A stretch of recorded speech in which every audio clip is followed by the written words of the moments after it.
രമേശ, ഞാൻ നിന്നെ കാണാൻ വരിക നീ. ആ സൂര്യേട്ടാ, ഞാൻ വീട്ടിൽ പോയിരുന്നു. അപ്പോൾ ചേച്ചി പറഞ്ഞ് പുറത്ത് പോയതാണ്. എടാ, ഞാൻ നിനക്ക് 4,000 റുപ്യല്ലേ, നീ ഞാൻ മറന്നോ? ഇല്ല ഏട്ടാ, ഞാൻ ആകെ കുടുങ്ങിയിരിക്കുന്നു. അത് ചോദിക്കാൻ വേണ്ടിയാ വീട്ടിൽ വന്നത്. ഓ, എന്നാ കൈയോടെ പിടിച്ചോ. എന്നാ ആവു, ഇപ്പോളെ സമാധാനമായത്. നാളെ മോൻ്റെ സ്കോറൊക്കെ അല്ലേ. ഇവനെന്തൊന്നും പറയത്ത്, നീ വളേൻ്റെ കാര്യം മറന്നോ?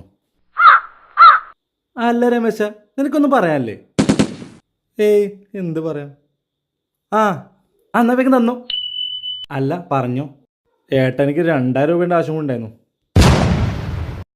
കൊടുക്കാം, അല്ലേ മറ്റേ കിട്ടൂല. എന്താ ആലോചിക്കണ്? ഏയ് ഒന്നുമില്ല, നിന്റെ ആവശ്യം പറഞ്ഞാൽ എൻ്റെ കൂടി ആവശ്യമല്ലേ. ദാട്ടോ. ഇവനെന്തൊരു മൈൻഡില്ലാത്ത. രമേശ, നീ വേറെന്തിനും എന്നോട് പറയാൻ മറന്നോ? ഏയ് വേറൊന്നുമില്ല ഏട്ടാ. എന്നാ ശരി കേട്ടോ. ഞാൻ മറന്നതാവും. ആ പിന്നെ ഇത് ചേച്ചി എന്താ താൽക്കാലിക ആവശ്യമായിട്ട്, ഇനിയിപ്പോൾ ഇതിൻ്റെ ആവശ്യമില്ലല്ലോ. ഇതാ ചേച്ചി കൊടുക്കണേ. ആ എന്താ അത്?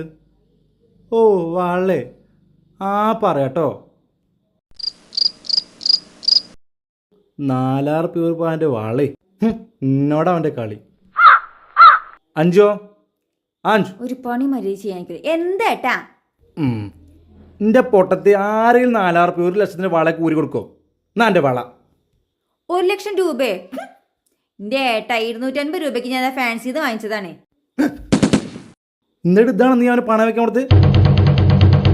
അങ്ങനെയെങ്കിലേ നിങ്ങൾ ആ പാവത്തിന് 4,000 രൂപ തിരിച്ചു കൊടുത്തില്ലേ?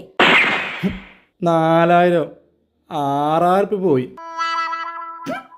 കണക്കായി പോയി. ഇനിയിപ്പോൾ 2,000 കിട്ടും. എത്ര പ്രാവശ്യം പിന്നെ നടക്കേണ്ടി വരും?